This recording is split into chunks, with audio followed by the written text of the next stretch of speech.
Hey guys, Hello Bella here, and in this video I want to talk about what it was like to go on a Holland America Line cruise to Alaska. I went on a 7-day cruise with my grandmother and we had a great time. It was a fun experience and something that I saw a lot of things that I've never seen before, and I got the opportunity to do things that I've never done before. And I wanted to kind of talk about the pros and cons of Holland America Line, because I know that a lot of people say, oh, it's just the old people cruise line or it's kind of boring. So I wanted to talk about what it was like for a 27-year-old to go on that cruise line. So I'm going to touch on pros and cons and maybe alternate back and forth, because I don't want to give you all negative or all positive in one big thing. I want to give you a kind of a look at both sides of the story. So I'm going to talk to you about what it was like for me.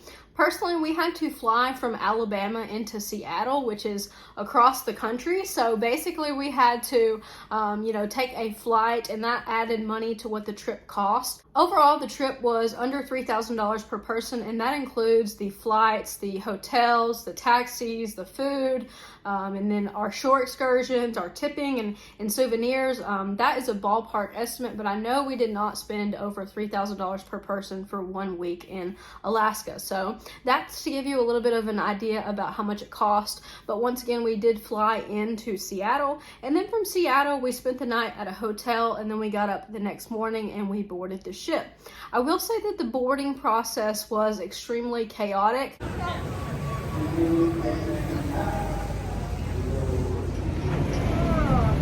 You ready?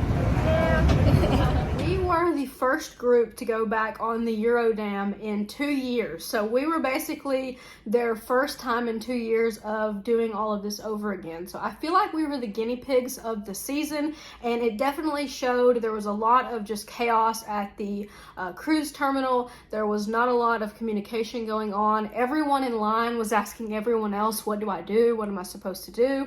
They didn't open up on time. They didn't really tell us what to do with our luggage. So I really felt like they should have done a better job at getting us through the cruise terminal. But once we got through the terminal, it was a little bit stressful. It took about an hour and a half to 2 hours to get through, and a lot of people did not have the paperwork that they needed, so I felt like that slowed things down. But after we got onto the ship, everything improved from there. We were actually able to get on the ship and go straight to our rooms, which was not something that I'm used to.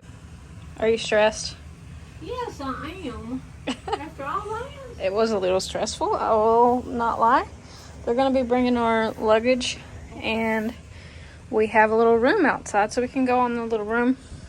If you're not aware, when you go on your first cruise, your room key is actually just outside your room, so you don't have to go find your room key. I know a lot of people were like freaking out saying, how do we get in the room? It's just on the outside of the room. So if you're watching this and you're wanting to prepare for your first cruise, that is something that you will need to know. So one of the things that stood out to me the most on this cruise was the impeccable level of service from the staff. The staff was working extremely hard to make sure everybody was happy, having a good time, didn't ever run out of food or alcohol, and our room stayed clean the entire time we were there. So we did wind up giving our stewards an extra tip when we left, and that is something that I would highly recommend that you do, because they work very hard. But they kept the room super clean. They kept the ice bucket filled, which we appreciated, because my grandma likes to drink Coke all day, so she likes to have her Coca-Cola with her ice, and they kept us supplied in ice while we were on the cruise. Now, as far as entertainment goes on the Eurodam, they had plenty of stuff to do. They had the BB King Blues Bar.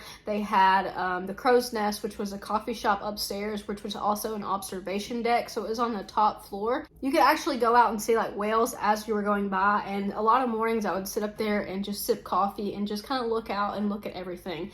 And I feel like as far as scenery goes, it was probably one of the more amazing cruises that I'll ever be able to go on, because it went inside of the Glacier Bay National Park, and that is something that you want to look into when you're booking an Alaskan cruise. There are only so many cruise ships allowed within this Glacier Bay National Park per day, so you want to make sure that you have a cruise ship that has that on the itinerary, otherwise you won't be getting to see it, and it is definitely something that you want to see.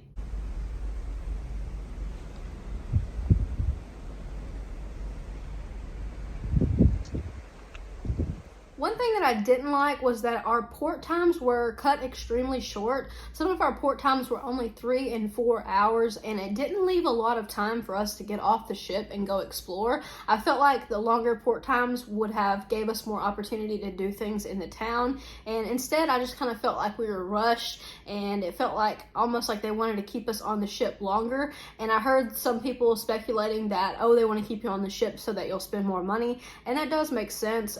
But with the port time of 3 hours, I just don't feel like it was very, I mean, it almost seemed like what's the point in even stopping? So that was a little bit frustrating. And then we actually had our shore excursion get canceled, and I know a lot of other people's shore excursions were canceled. So luckily we had actually booked more than one shore excursion for ourselves, but it was a little bit kind of frustrating because we didn't find out until we were on the ship.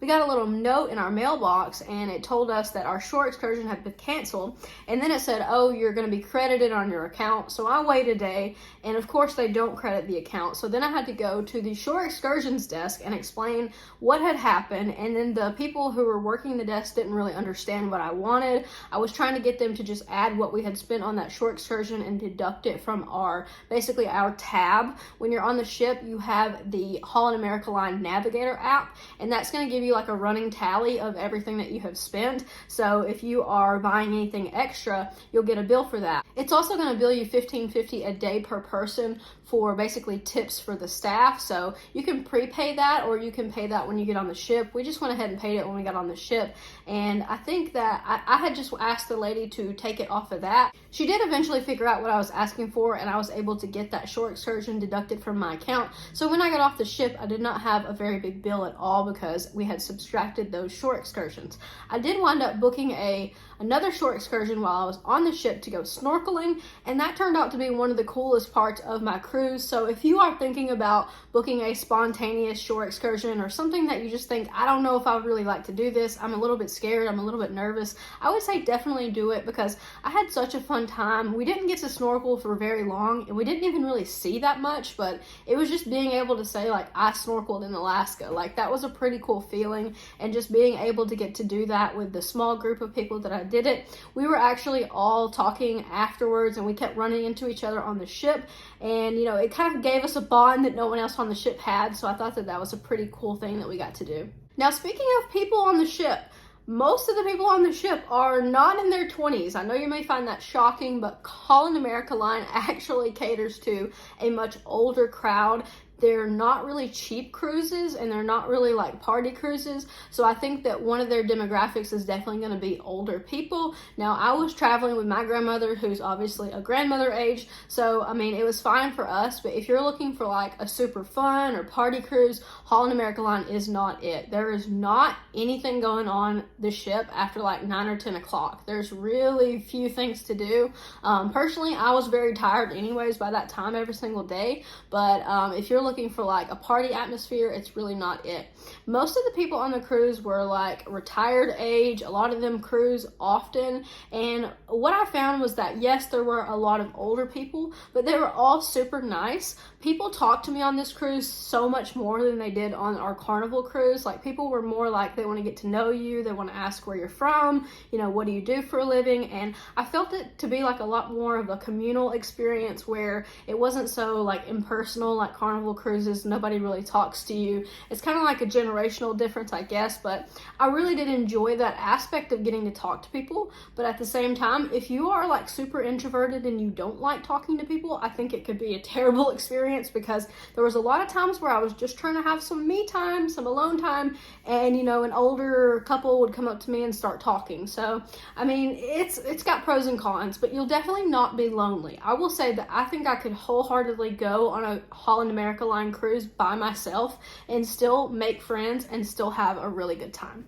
There wasn't a ton of stuff to do on the ship for younger people. Basically, I found myself eating, drinking, looking out at the ships, looking at the scenery, and there was a pool and a hot tub that I would go to occasionally. Most of the activities that they scattered throughout the day were sales pitches, and that's one thing that really threw me. It would be like, you know, spa, complimentary spa thing, and it would be like a pitch to get you to buy something. So I didn't really go to any of that, but I could see how, like, if you're kind of naive or you're a little older, you wouldn't really realize you're just sitting at a sales pitch for an hour. So I really did not like that aspect of the cruise, and I know that Holland America Line is probably not the only cruise line to do that, but compared to the itinerary on Carnival, it was really boring. I found by the 5th day, after, you know, we had seen a lot of Alaska and we weren't really planning on having any more great, you know, shore excursions or anything like that, personally, I was kind of ready to get off the ship. So if you are looking for something that's going to be jam-packed with activities, you're a person who likes to do fun things,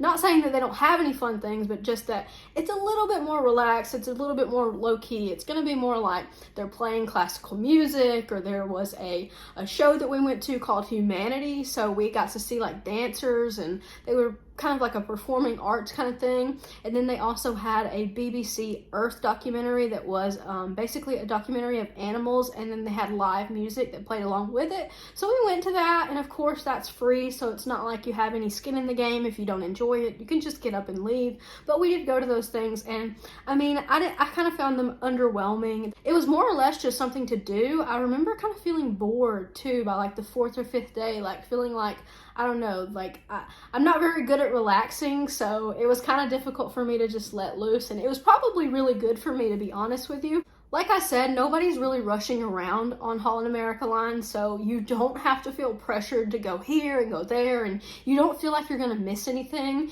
You feel like you can kind of just go with the flow, and I really liked that aspect of it. They actually had afternoon tea, so every day, I think around 3 o'clock, they would have tea, and you could go in and eat like these little cakes and drink some tea, and you could order a mimosa or something like that too. But we enjoyed that. We went one day, and we wound up sitting with someone else and talking to them a little bit, so we got to know them a little bit better, and it was kind of a, you know, it was an interesting experience. I've never gone to an afternoon tea before. Obviously, I live in Alabama, so there ain't a whole lot of afternoon tea going around here. There's mostly just sweet tea here, so we had a good time. I would say that's something that I would not have done if I hadn't done it on that cruise. I think on Holland America, what you're looking for is the itinerary and the places that you're going to, not so much about cruise ship life, but more about like what you do when you're not on the ship. So I think that that's kind of where they're targeting a lot of their audience as to, you know, the ports that we went to. We went to Sitka, we went to Ketchikan, we went to Juneau,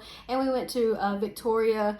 And I think that most of the time I had a pretty good time. The only time that I didn't get off the ship was Canada, because it was so late at night and I was already very tired. My grandmother didn't have a passport, and I just didn't want to deal with all of the things to get on and off the ship to go through to Canada. I think I'm going to do a separate video about the food, because there's just so much to cover. They have a lot of different specialty restaurants, they have some casual restaurants, and they've actually kind of changed their buffet up a little bit in the Lido deck. So I kind of want to make a longer, more informative video about that. And I'd also like to make a video about what I packed and what I didn't pack and what I should have packed. So there's a lot of things there that I could cover. But hopefully you enjoyed this little bit of information about the pros and cons of Holland America Line. I think that overall, you have to figure out what kind of cruise you want to go on, and then pick your cruise line and your itinerary based on that, because all kinds of cruises are different. Some are catered more towards families. You will not see a lot of families on the Holland America Line ships. There are mostly just older couples,